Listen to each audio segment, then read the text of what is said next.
Okay, so today's topic is constructor in C sharp. Constructor basically क्या होता है? Constructor is nothing but a special method that is use to initialize object, initialize memory for an object. ठीक है, कुछ rules होते हैं constructor declaration के। First rule is constructor name और क्लास का name should be same. The name of the constructor and class name must be same. ठीक है, एंड कंस्ट्रक्टर का कोई भी रिटर्न टाइप नहीं होता है, तो constructor don't have any return type, doesn't have any return type, not even void. Void भी नहीं लिखते हम लोग कंस्ट्रक्टर के रिटर्न टाइप में। ठीक है, and eight the time of object creation constructor is called. Constructor कब कॉल होता है? जब हम लोग ऑब्जेक्ट बनाते हैं। हम लोगों ने एक क्लास बनाया, इनसाइड क्लास कुछ वेरिएबल डिक्लेयर किए, एक कंस्ट्रक्टर डिक्लेयर किया। कंस्ट्रक्टर नेम का name, constructor name and class name should be same. तो सेम क्लास नेम से मैंने कंस्ट्रक्टर बनाया। ठीक है, और जब मैं ऑब्जेक्ट बनाऊंगी that constructor will automatically call at the time of construct object creation, that constructor will be automatically call. ठीक है, a constructor can not be abstract, final, static and synchronize. Abstract मतलब ब्लैंक नहीं होता है। Abstract means what? कोई भी method को अगर आप एब्स्ट्रैक्ट डिक्लेयर करते हो दैट मीन्स वो मेथड में कोई मेथड की बॉडी नहीं है, सिर्फ आप उसको डिक्लेयर कर रहे हो। तो कंस्ट्रक्टर को हम लोग डिक्लेयर नहीं। एंड देन फाइनल मेथड क्या होता है?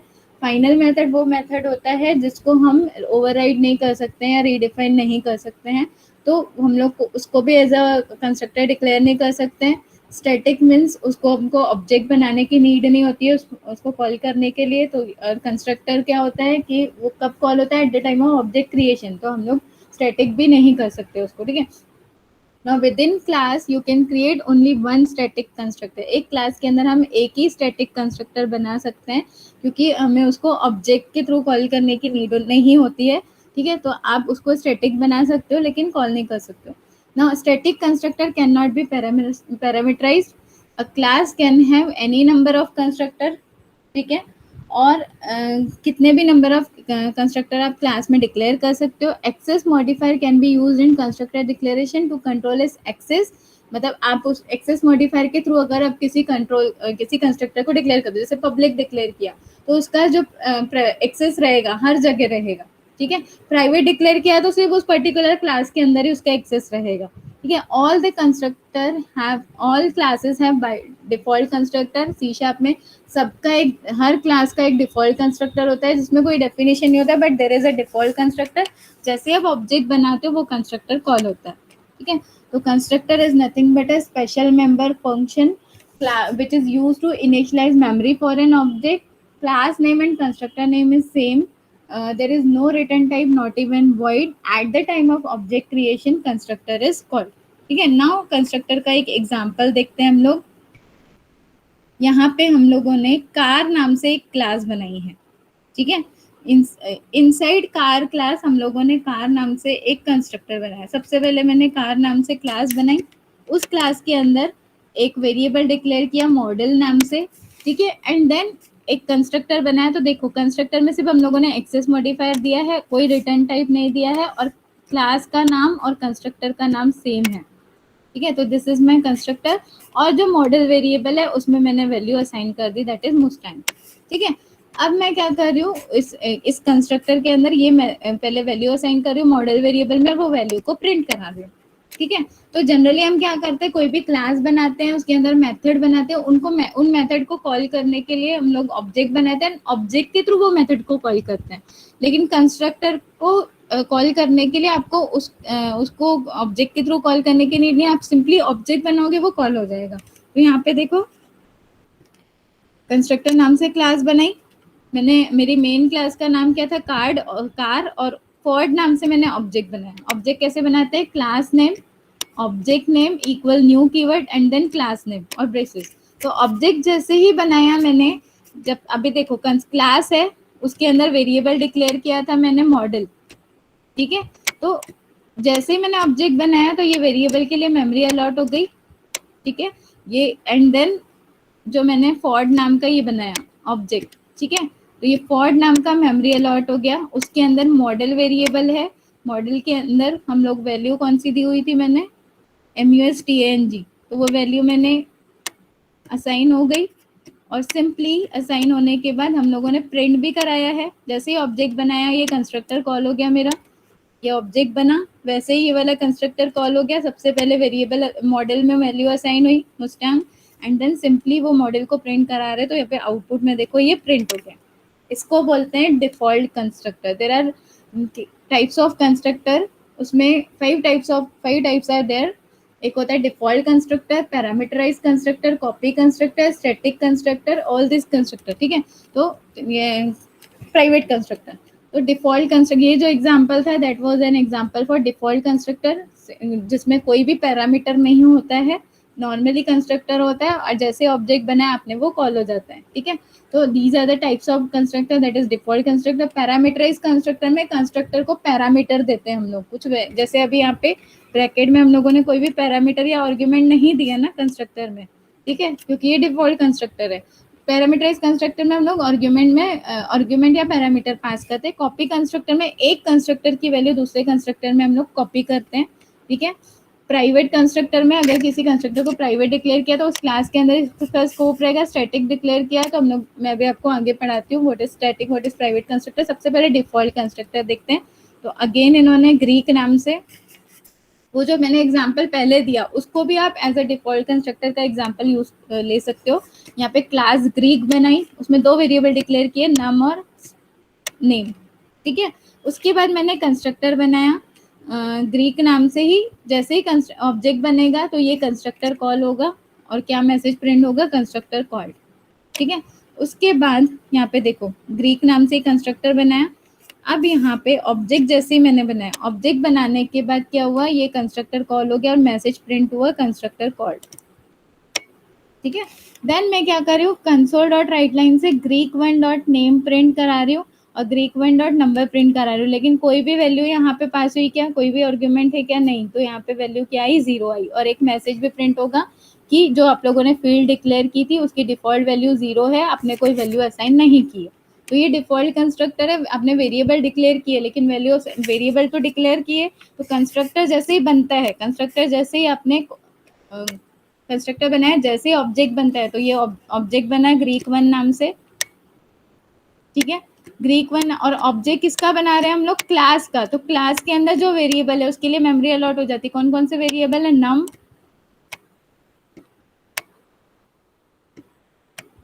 और सेकेंड वेरिएबल है नेम। तो ये मेमोरी तो अलॉट हो गई, लेकिन हम लोगों ने जैसे ही ऑब्जेक्ट बनाया तो डिफॉल्ट कंस्ट्रक्टर कॉल हुआ। डिफॉल्ट कंस्ट्रक्टर में मैसेज, जस्ट हमने मैसेज प्रिंट करा है कंस्ट्रक्टर कॉल, तो ये मैसेज प्रिंट हो गया। लेकिन कोई वैल्यू पास हुई क्या, नहीं पास हुई। लेकिन तो बाय डिफॉल्ट उसकी वैल्यू क्या असाइन हो जाएगी, 0। और जब मैं वैल्यू को कॉल करूंगी ग्रीक वन डॉट नेम और ग्रीक वन डॉट नंबर, तो यहाँ पे वैल्यू क्या आएगा, 0 आएगा, ठीक है। नेम तो कुछ आएगा ही नहीं, लेकिन नंबर के लिए डिफॉल्ट वैल्यू क्या आएगी, 0। ये तो ब्लैंक रहेगा नेम, सॉरी ये नेम ब्लैंक रहेगा लेकिन नंबर 0 प्रिंट हो जाएगा। तो यहाँ पे देखो नेम के टाइम पे कुछ ब्लैंक वैल्यू आई है, कुछ है ही नहीं। और जब मैंने नम प्रिंट कराया है console dot right line method से, जब मैंने नेम प्रिंट कराया तो ब्लैंक वैल्यू आई, जब नम प्रिंट कराया तो डिफॉल्ट वैल्यू 0 थी, वो प्रिंट हो गई, ठीक है। अब इसी को पैरामीटराइज कंस्ट्रक्टर से समझते, दो वैल्यू ली। अब इन वैल्यू की, इन दो वेरिएबल लिए, इन वेरिएबल की वैल्यू मैं एज अ पैरामीटर पास करूंगी।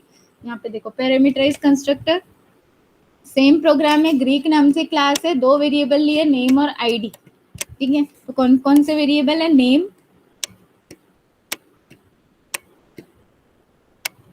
और आईडी, ठीक है।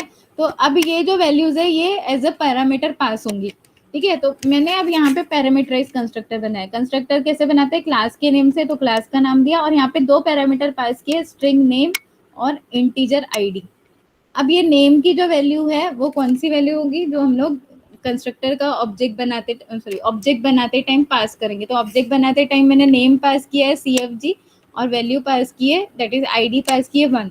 तो यहाँ पे CFG और 1। दिस क्या है, रेफरेंस वेरिएबल है, तो जो करंट वैल्यू वो वेरिएबल में पास होगी। तो this dot name equal name, ये नेम की वैल्यू कहाँ से पास होगी, जब हम लोग ऑब्जेक्ट बनाते हैं। तो मेन में मैंने ऑब्जेक्ट बनाया ग्रीक वन नाम से, तो ऑब्जेक्ट जैसे ही बनाया तो मेमोरी में एक ग्रीक वन नाम से वैल्यूज अलॉट हो गई ऑब्जेक्ट की। ये मेरा ऑब्जेक्ट है, ठीक है। तो ग्रीक वन नाम से अलॉट हो गई, उसके अंदर दो वेरिएबल आ गए, नेम और आईडी, और मैंने दो वैल्यू पास किए CFG, तो उसमें असाइन हो गई CFG नेम में और आईडी 1 असाइन हो गई। अब सिंपली हम लोग क्या कर रहे हैं, कंस्ट्रक्टर में ये वैल्यू असाइन करने के बाद ये वैल्यूज को प्रिंट करा रहे हैं। तो क्या प्रिंट हो रहा है, ग्रीक नेम में नेम की value that is CFG print हो रही है। ग्रीक नेम हमने डबल कोट में दिया तो एज इट इज प्रिंट हुआ, एंड नेम में क्या था CFG, तो CFG प्रिंट हुआ, एंड प्रिंट हुआ, एंड देन ग्रीक ID क्या है 1 एज इट इज प्रिंट हो गया। ठीक है, तो हम लोगों ने पैरामीटराइज कंस्ट्रक्टर बनाया और पैरामीटर की वैल्यू जब ऑब्जेक्ट बना रहे हैं उस टाइम पे वो वैल्यूज पास किए। तो ये ऑब्जेक्ट बनाते टाइम दो पैरामीटर है कंस्ट्रक्टर में, नेम और ID, तो ये वैल्यूज पास हुई, यहाँ पे असाइन हुई और सिंपली हम लोगों ने प्रिंट कराई। This is an example for parameterized constructor. Copy constructor क्या होता है, a constructor that creates an object by copying variable from another object. एक ऑब्जेक्ट की वैल्यू कॉपी करेंगे दूसरे ऑब्जेक्ट से, कैसे वेरिएबल होगा, copying variables from another object और copies the data of one object into another object. एक object की, क्योंकि कॉपी कंस्ट्रक्टर है, कंस्ट्रक्टर कब कॉल होता है, जब ऑब्जेक्ट बनता है। तो हम यहाँ पे एक ऑब्जेक्ट की वैल्यू दूसरे ऑब्जेक्ट में कॉपी कर रहे हैं यूजिंग कॉपी कंस्ट्रक्टर। ठीक है, it is a parameterized constructor that contains a parameter of same class type. The main use of copy constructor is to initialize a new instance to the values of an existing instance. मतलब new object, हम लोग जो already object available था उसी को copy करके new object बना रहे हैं। Instance means object. ठीक है, normally C# does not provide a copy constructor for objects, but if you want to create a copy constructor in your program you can create. Generally C# नहीं provide करता, but अगर आप copy constructor create करना चाह रहे हो तो आप कर सकते हो। ये एग्जांपल से हम लोग समझते हैं। क्लास बनाई यूजर नाम से, ठीक है, इसके अंदर दो वेरिएबल डिक्लेयर किए, नेम और लोकेशन। ठीक है, पब्लिक स्ट्रिंग नेम और लोकेशन। अब यहाँ पे नेम एक वेरिएबल है और एक वेरिएबल है लोकेशन।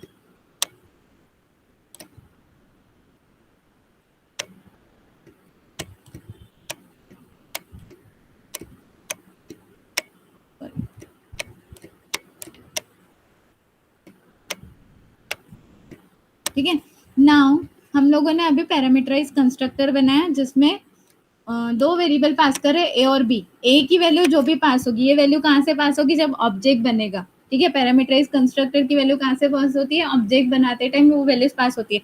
तो ए में सपोज जो भी वैल्यू पास हुई वो किस में असाइन होगी, नेम में, और बी में जो भी वैल्यू पास हुई वो लोकेशन में असाइन होगी। ठीक है, सपोज मैंने यहाँ पे दिया नेम नवीन और यहाँ पे मैंने लोकेशन दिया नागपुर। ठीक है, NGP।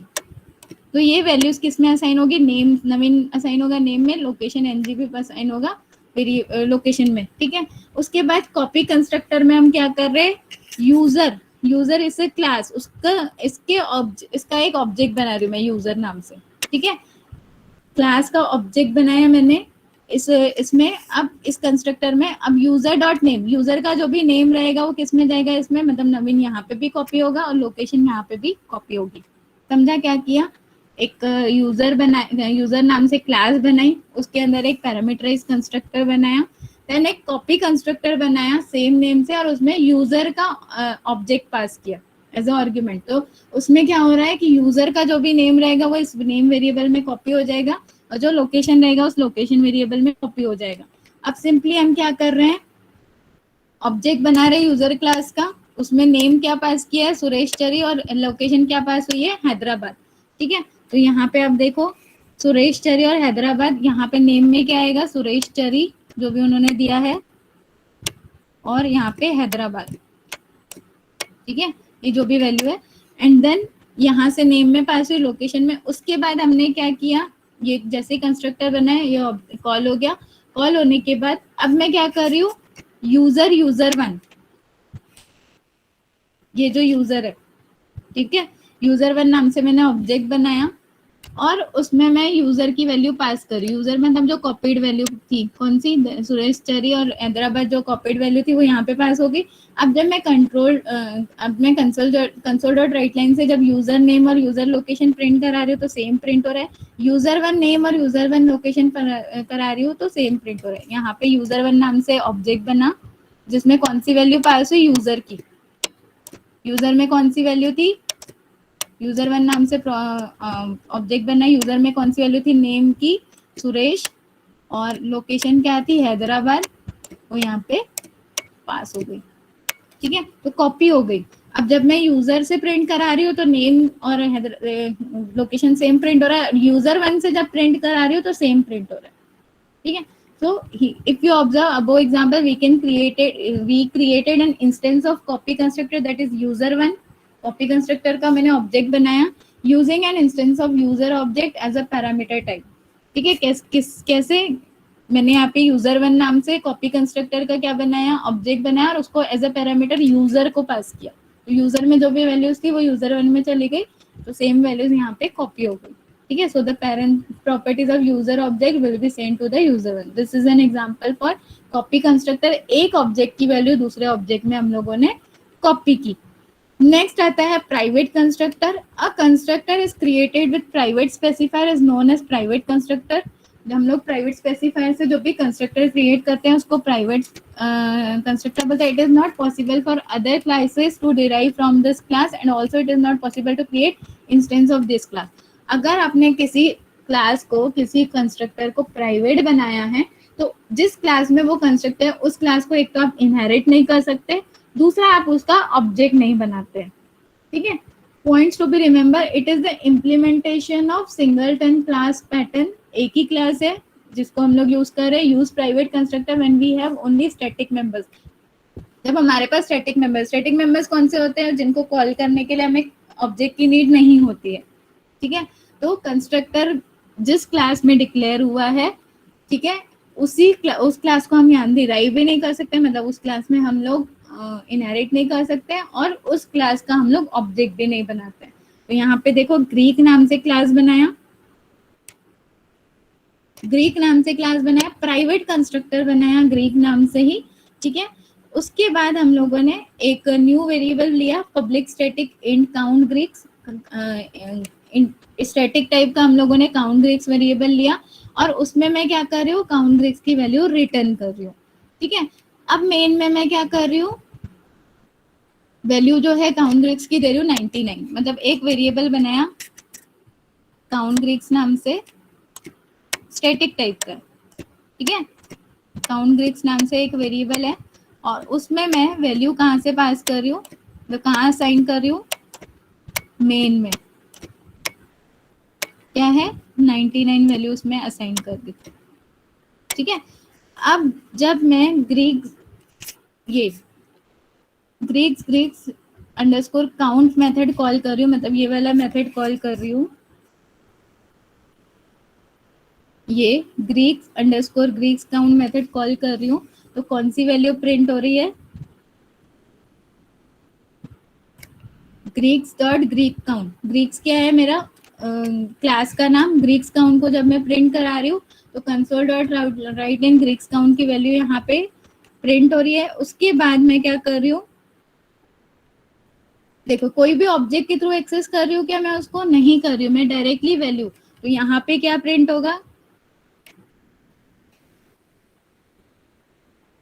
अब यहाँ पे काउंट में देखो मैंने ग्रीक्स काउंट मेथड एक बनाया है जिसमें मैं क्या कर रही हूँ, काउंट की value plus plus plus plus increment कर रही हूँ, मतलब रिटर्न कर रहा है प्लस प्लस काउंट ग्रीक, मतलब 2 बार इंक्रीमेंट कर रहा है। तो वैल्यू यहाँ पे दी थी मैंने 99, ठीक है। उसके बाद इंक्रीमेंट करने के बाद यहाँ पे वैल्यू कितनी दी थी 99, तो फर्स्ट टाइम इंक्रीमेंट करने के बाद क्या प्रिंट हुआ 100, सेकेंड टाइम इंक्रीमेंट करने के बाद क्या प्रिंट हुआ 101, ठीक है। तो मैंने क्या किया, ग्रीक्स नाम से क्लास बनाई, उसके अंदर ग्रीक्स नाम से प्राइवेट कंस्ट्रक्टर बनाया, ठीक है। प्राइवेट कंस्ट्रक्टर को कॉल करने के लिए हमें ऑब्जेक्ट की नीड नहीं होती, इसीलिए ना ही हम उसको कॉल कर ऑब्जेक्ट बनाते हैं उसका। तो और कंस्ट्रक्टर कब कॉल होता है, at the time of object creation, इसलिए मैंने इसको ब्लैंक रखा है, ठीक है। अब उसके बाद मैंने क्या किया, एक मेथड बनाया है public static int Greeks counts नाम से। तो ये मेथड में हम क्या कर रहे हैं, काउंट ग्रीक काउंट वेरिएबल की वैल्यू को इंक्रीमेंट कर रहे हैं, ठीक है। रिटर्न प्लस प्लस काउंट, तो इंक्रीमेंट हो रहा है 1 से। उसके बाद मैंने क्या किया, ग्रीक काउंट की वैल्यू असाइन कर दी 99, ठीक है। अब जब मैं ग्रीक काउंट मेथड कॉल कर रही हूँ, वो काउंट मेथड को ऑब्जेक्ट के थ्रू कॉल करने की नीड नहीं है, क्लास के थ्रू। तो क्लास का नाम क्या था, ग्रीक्स, क्योंकि वो स्टैटिक मेथड है। कोई भी स्टैटिक मेथड को हम ऑब्जेक्ट के थ्रू कॉल नहीं करते हैं, हम उसकी क्लास के नेम से। तो जैसे ही मैंने कॉल किया और उसको प्रिंट कराया तो इंक्रीमेंटेड वैल्यू की मैंने वहाँ पे प्लस प्लस दिया है, प्लस प्लस मतलब उसका इंक्रीमेंट हुआ 99 से क्या प्रिंट हुआ 100। उसके बाद मैंने वापस काउंट को कॉल किया, अब 99 से क्या प्रिंट हो जाएगा, 99 से वो 100 बना, ठीक है। वापस जब दोबारा कॉल किया तो वो 100 से क्या बना 101, ठीक है। तो नेक्स्ट टाइम जब मैं प्रिंट करा रही तो क्या प्रिंट हो रहा है 101। तो यहाँ पे हम लोगों ने एक स्टैटिक प्राइवेट कंस्ट्रक्टर बनाया, प्राइवेट कंस्ट्रक्टर बनाया, और जैसे ही मैंने यहाँ पे, और जब मैं उस कंस्ट्रक्टर का ऑब्जेक्ट बनाने जाऊंगी, देखो यहाँ पे, क्योंकि प्राइवेट कंस्ट्रक्टर का ऑब्जेक्ट नहीं बनाते, लेकिन मैं अगर ऑब्जेक्ट बनाने जाऊंगी तो यहाँ पे एरर आएगा, इसीलिए मैंने इसको कमेंट लाइन में डाला है। तो प्राइवेट कंस्ट्रक्टर का कोई यूज ही नहीं होता है, क्योंकि हम लोग वो कंस्ट्रक्टर का ऑब्जेक्ट ही नहीं बना सकते हैं, और कंस्ट्रक्टर ऑब्जेक्ट के टाइम पे ही कॉल होता है, ठीक है। बट आप ऐसे उसको यूज कर सकते हो। उसके बाद मैंने प्राइवेट कंस्ट्रक्टर जनरली हम लोग स्टैटिक मेंबर के लिए, अब यहाँ पे मैंने स्टैटिक मेंबर बनाया, स्टैटिक मेंबर को डायरेक्टली स्टैटिक मेंबर फंक्शन बनाया, उसको डायरेक्टली मैंने क्लास के थ्रू कॉल किया और उसकी वैल्यू इंक्रीमेंट करा। अब लास्ट कंस्ट्रक्टर आता है static constructor. Static constructor has to be evoked only once in the class, and it has been evoked during the creation of first reference of static member in the class. सिर्फ class में evoked होगा, और कैसे, जब हम उसका first reference बनाएंगे static member का, ठीक है। A static constructor is initialize static fields or data of the class and to be executed only once. एक ही बार एग्जीक्यूट होता है। It can't be called directly, directly हम कॉल नहीं कर सकते। When it is executing, then the user has no control. अगर आप execute हो रहा है तो हम उस पर कंट्रोल नहीं कर सकते। It does not take access modifier or any parameter. इसमें ना कोई एक्सेस मॉडिफायर होगा लाइक पब्लिक प्राइवेट प्रोटेक्टेड, और पैरामीटर भी नहीं। It is automatically to initialize the class before the first instance created. मतलब क्या होता है यहाँ पे स्टैटिक कंस्ट्रक्टर में ऑटोमेटिकली इनिशियलाइज होता है बिफोर का, आपका ऑब्जेक्ट बनने के पहले, पहला जब ऑब्जेक्ट बनाते हैं उसके पहले ऑटोमेटिकली इनिशियलाइज होता है। इस एग्जांपल के थ्रू एक्सप्लेन करेंगे। ग्रीक नाम से क्लास बनाया है, ठीक है। It is evoked before the first instance constructor is run, ठीक है। अब यहाँ पे स्टैटिक ग्रीक्स करके हम लोगों ने कंस्ट्रक्टर बनाया। जैसे हम लोग कंस्ट्रक्टर बनाने, सॉरी, इसका ऑब्जेक्ट बनाने के पहले ही ये इवोक हो जाएगा। इसमें मैंने क्या दिया, स्टैटिक कंस्ट्रक्टर सिर्फ मैसेज दिया, ठीक है। अब मैं क्या करूंगी, इसका इंस्टेंस बनाया, ठीक है। पब्लिक ग्रीक्स इंट आई, एक वेरिएबल बनाया ग्रीक्स नाम से, मतलब यहाँ पे पैरामीटराइज कंस्ट्रक्टर बनाया विद, और यहाँ पे मैंने क्या प्रिंट कराया, इंस्टेंस कंस्ट्रक्टर आई की वैल्यू जो भी रहेगी पास होगी वो यहाँ पे हम लोग देंगे। तो एक हम लोगों ने कौन सा कंस्ट्रक्टर बनाया, स्टैटिक कंस्ट्रक्टर, और एक इंस्टेंस कंस्ट्रक्टर बनाया। तो स्टैटिक कंस्ट्रक्टर ऑब्जेक्ट बनाने के पहले ही कॉल हो जाएगा, मतलब ये मैसेज पहले ही प्रिंट हो जाएगा स्टैटिक कंस्ट्रक्टर। उसके बाद ऑब्जेक्ट बनेगा और ऑब्जेक्ट के थ्रू ये इंस्टेंस कंस्ट्रक्टर कॉल होगा। तो यहाँ पे देखो, एंड देन इंस्टेंस मेथड बनाया हम लोगों ने जिसमें दो आर्गुमेंट पास हो रही है, नेम और आईडी। अब static and instance constructor evoke for the first time. जैसे सबसे पहले क्या होगा, स्टैटिक कंस्ट्रक्टर और इंस्टेंस कंस्ट्रक्टर की वैल्यू प्रिंट हो जाएगी। उसके बाद ऑब्जेक्ट बनेगा, और ये ऑब्जेक्ट बना है यहाँ पे, ठीक है। ऑब्जेक्ट बनने के बाद ये वैल्यू ऑब्जेक्ट के थ्रू हम लोगों ने ये वैल्यू पास की है, ठीक है, CFG और 1, ये वैल्यू प्रिंट हो जाएगी, ठीक है। तो सबसे पहले आपका स्टैटिक कंस्ट्रक्टर कॉल होगा, ठीक है। स्टैटिक कंस्ट्रक्टर कॉल होने के बाद जैसे ही ऑब्जेक्ट बना है, आपका इंस्टेंस की वैल्यू 1 पास हुई, ये उसकी वैल्यू 1 पास हुई, स्टैटिक कंस्ट्रक्टर ऑटोमेटिकली कॉल हो गया। यहाँ पे देखो, किसी भी कंस्ट्रक्टर को अगर आपने स्टैटिक कीवर्ड के साथ बनाया, मैंने स्टैटिक ग्रीक्स दिया है, तो ऑब्जेक्ट बनने के पहले ही ये वैल्यू, ये कंस्ट्रक्टर कॉल हो जाएगा। तो सबसे पहले क्या प्रिंट हुआ है, स्टैटिक कंस्ट्रक्टर। उसके बाद हमने ऑब्जेक्ट बनाया और वैल्यू पास हुई, तो अब कौन सा कंस्ट्रक्टर कॉल हुआ, इंस्टेंस, और वहां पे वैल्यू क्या पास हुई, 1। तो यहाँ पे क्या प्रिंट करेगा, इंस्टेंस कंस्ट्रक्टर 1 नेक्स्ट स्टेटमेंट में प्रिंट होगा। तो ये देखो, ये प्रिंट हो गया, ठीक है।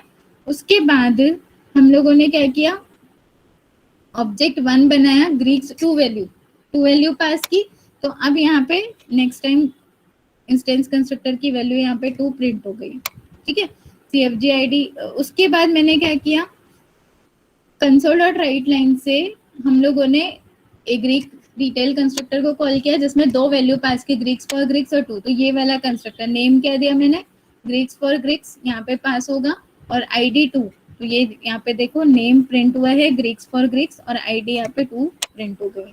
तो this is an example for static constructor, ठीक है। स्टैटिक कंस्ट्रक्टर ऑटोमेटिकली कॉल होता है बिफोर क्रिएशन ऑफ ऑब्जेक्ट, उसके बाद इंस्टेंस के थ्रू हम लोग उसको कॉल करते हैं।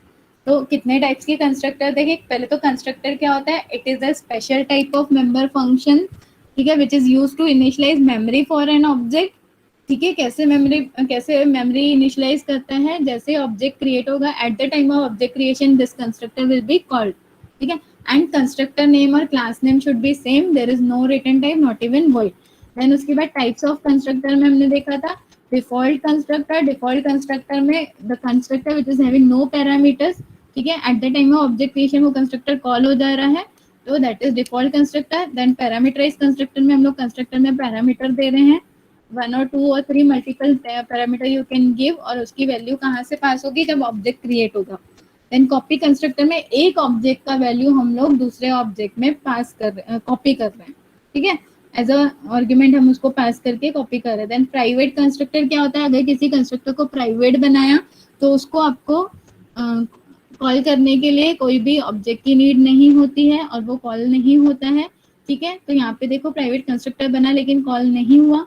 देन उसके बाद स्टैटिक कंस्ट्रक्टर होता है, स्टैटिक कंस्ट्रक्टर एक ही बार इवोक होता है और it called before object creation, object बनाने के पहले ही वो कॉल हो जाता है, ठीक है। So this was the types of constructor. Last topic आता है कंस्ट्रक्टर में, दैट इज कंस्ट्रक्टर ओवरलोडिंग। जैसे हम लोगों ने मेथड ओवरलोडिंग देखा था मेथड्स वाले टॉपिक में, वैसे ही कंस्ट्रक्टर ओवरलोडिंग होता है, ठीक है। Constructor overloading means same constructor name with different argument, same constructor name है लेकिन उसमें आर्ग्यूमेंट डिफरेंट है, ठीक है, different types of argument, different number of argument या डिफरेंट ऑर्डर ऑफ आर्ग्यूमेंट। तो यहाँ पे हम लोगों ने एक एग्जाम्पल लिया है, गेम स्टोर नाम से क्लास बनाई, ठीक है, उस क्लास में मैंने 2 वेरिएबल डिक्लेयर किए हैं, एक है यूजर और एक है एज, ठीक है। तो यहाँ पे मेरी गेम स्टोर नाम से क्लास है, 2 वेरिएबल है यूजर और एज, तो यहाँ पे यूजर के लिए एक यूजर है और सेकंड है एज,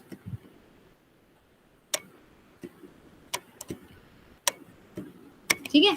नाउ मैंने एक कंस्ट्रक्टर बनाया गेम स्टोर नाम से, जिसमें मैं यूजर की वैल्यू दे रही हूँ स्टीवन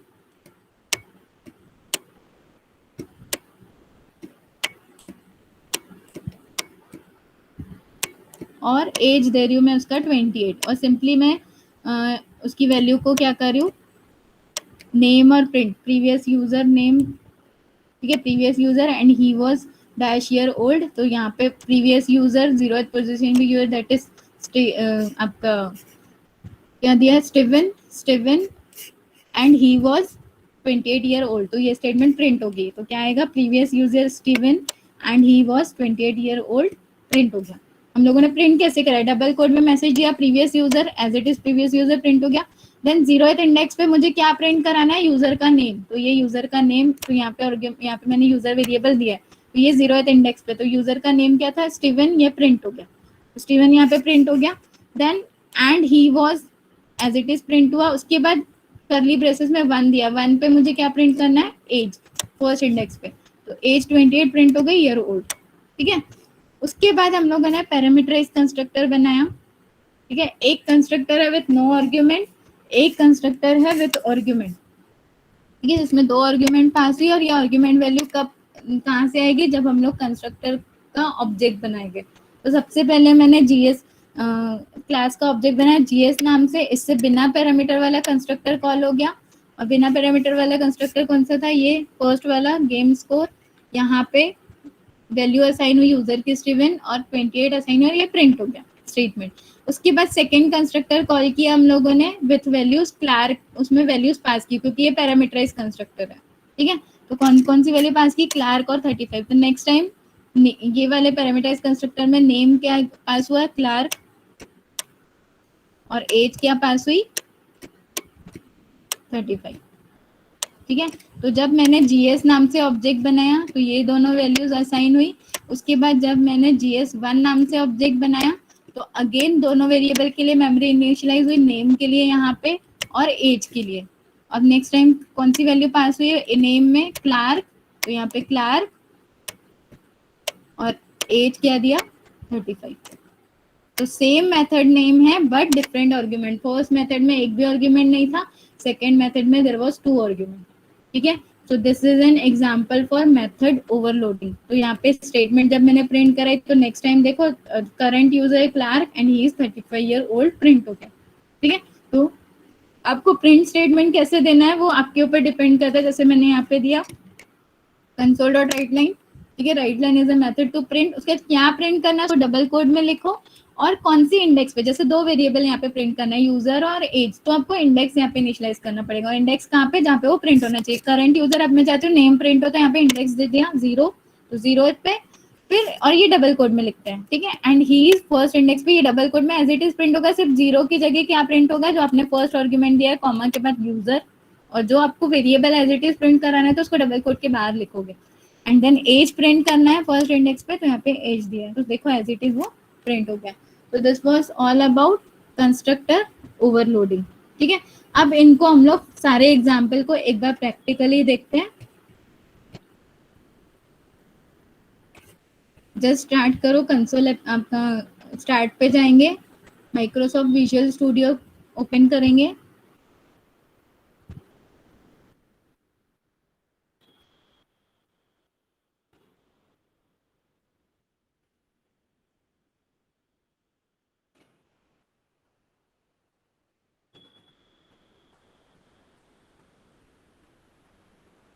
वन मिनट टाइम लेता है ये ओपन होने के लिए।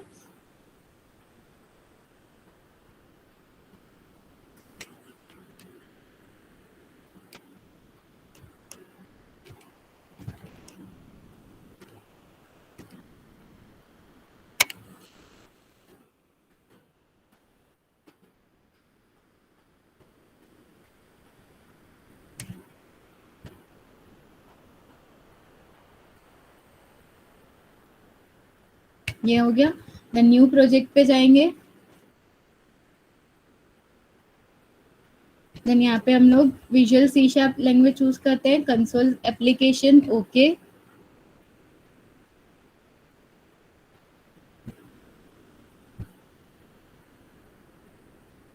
ये आ गया। अब यहाँ पे नेम स्पेस के नीचे पहले हम लोग क्लास बनाते हैं, ठीक है, और कंस्ट्रक्टर बना दिया। अब उसके अंदर, सॉरी, अब सिंपली हम यहाँ पे क्या करेंगे, मेन में उसको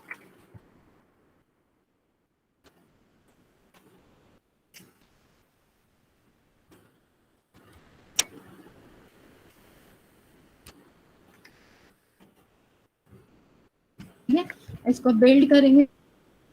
तो अगेन ये डिफॉल्ट कंस्ट्रक्टर है। डिफॉल्ट कंस्ट्रक्टर में देखो ये दो मैसेज आ रहा था क्योंकि हम लोगों ने नम वेरिएबल लिया और नेम वेरिएबल लिया। नम की डिफॉल्ट वैल्यू है 0 और नेम की वैल्यू है नल, क्योंकि हम लोगों ने यहाँ पे कोई भी वैल्यू पास नहीं की थी। ये दो ये मैसेज आया, सिंपली जब मैं इसको रन करूंगी तो ये कंस्ट्रक्टर कॉल्ड वाला मैसेज यहाँ पे प्रिंट हो जाएगा। कंस्ट्रक्टर कॉल, और यहाँ पे वैल्यू क्या आई, नम की 0, और नेम के लिए यहाँ पे ब्लैंक स्पेस आया, ठीक है, क्योंकि हम लोगों ने कोई वैल्यू दी ही नहीं। ठीक है, this is an example for default constructor. Then उसके बाद हम लोग आते हैं पैरामीटराइज कंस्ट्रक्टर। पैरामीटराइज कंस्ट्रक्टर में अगेन हम क्या करेंगे, कंस्ट्रक्टर लिया तो इसको क्लास के ऊपर कॉपी करेंगे सिंपली, और ये रन मोड पे है तो 1 सेकेंड, ठीक है, क्लास ग्रीक। एंड देन उसके बाद मेन में हम उसका ऑब्जेक्ट बनाएंगे।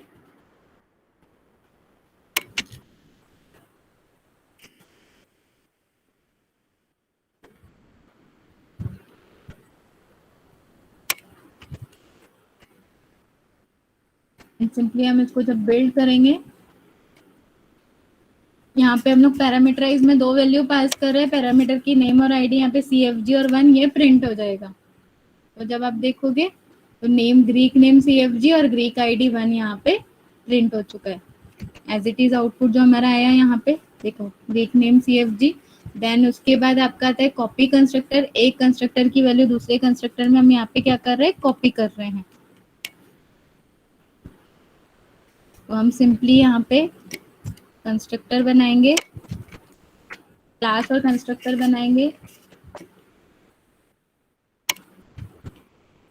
ओके, अगेन रन मोड में है, पहले उसको रन मोड से बाहर लाओ।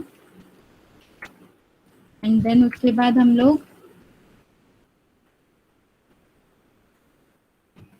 कॉपी कंस्ट्रक्टर को ऑब्जेक्ट बना के कॉल करेंगे।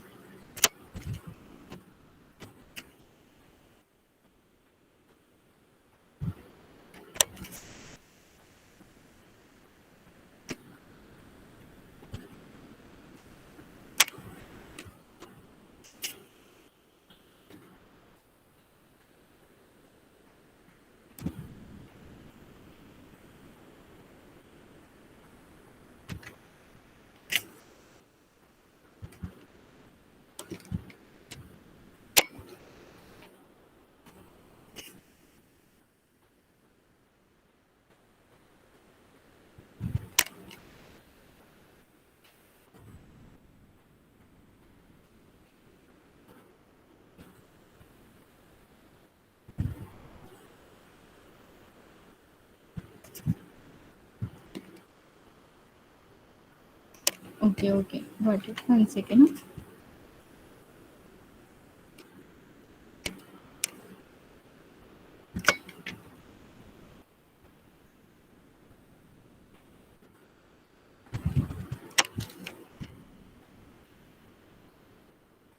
एंड एक यहाँ पे करली ब्रेसेस में से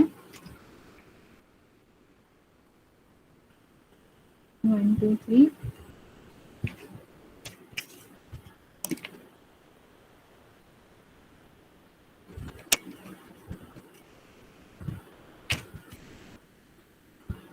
एंड जब इसको बिल्ड करेंगे, सिंपली बिल्ड करने का जब मैं इसको रन करूंगी तो देखो पहले वाले ऑब्जेक्ट से जब कॉल हुआ तो सेम, देन उसके बाद ऑब्जेक्ट की वैल्यू हम लोगों ने यहाँ पे कॉपी किया एंड आउटपुट आपका एज इट इज प्रिंट हुआ है।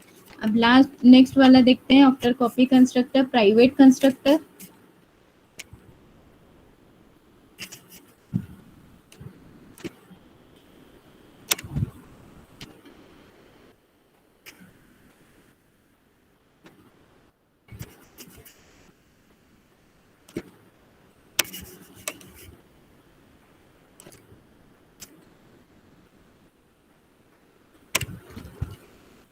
यहाँ पे प्राइवेट कंस्ट्रक्टर बनाया एंड ग्रीक वेरिएबल बनाया है एंड देन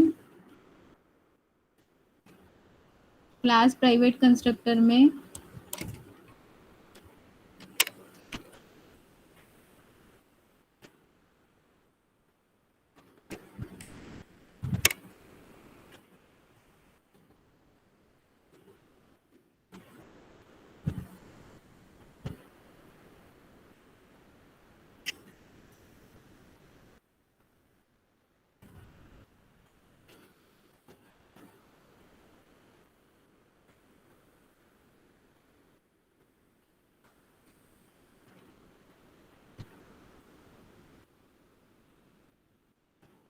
बिल्ड किया। बिल्ड करने के बाद जब हम इसको रन करेंगे तो यू कैन सी 100 और 101। हम लोगों ने वैल्यू क्या दी थी यहाँ पे 99। ग्रीक वेरिएबल कॉल हुआ, उससे इंक्रीमेंट हुई value. Greek variable function Greek count function call हुआ, इंक्रीमेंट हुई, फर्स्ट टाइम वैल्यू 100 प्रिंट हुई, नेक्स्ट टाइम अगेन हमने ग्रीक काउंट फंक्शन कॉल किया एंड देन वैल्यू प्रिंट कराई तो 101 वैल्यू यहाँ पे प्रिंट हुई है। Then after private constructor static constructor, यहाँ पे देखो ऑटोमेटिकली वैल्यू कॉल होगी स्टैटिक कंस्ट्रक्टर की। क्लास बनाया ग्रीक नाम से, एक मिनट में आपको शो करती हूँ।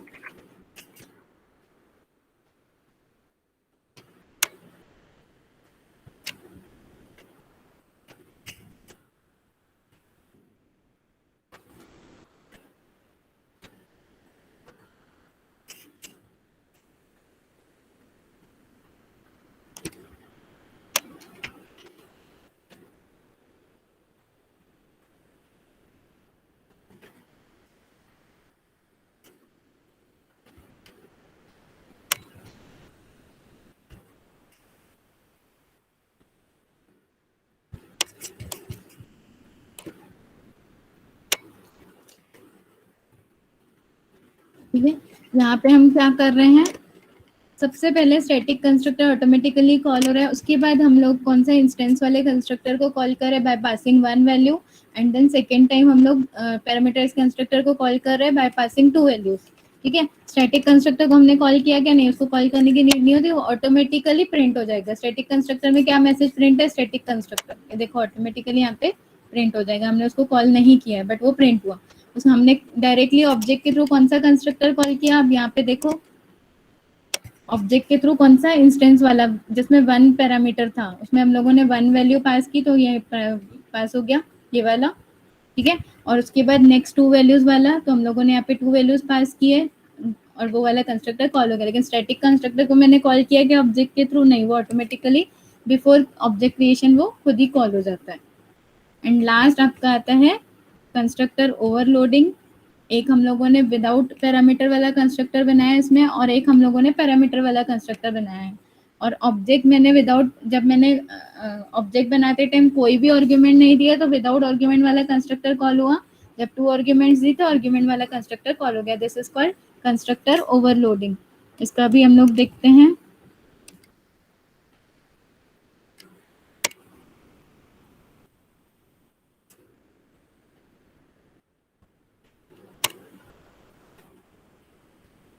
रन टाइम पे है ये। तो कंस्ट्रक्टर बन गए हमारे विदाउट, एक पैरामीटराइज और एक विदाउट पैरामीटराइज कंस्ट्रक्टर। तो constructor is nothing but a constructor having same name but different argument. पहला वाला सेम नेम का कंस्ट्रक्टर बट उसमें कोई आर्ग्यूमेंट नहीं है। दूसरा वाला जो कंस्ट्रक्टर है it is having two arguments, और सिंपली हम उसका ऑब्जेक्ट बना रहे हैं मेन क्लास में और कॉल कर रहे हैं।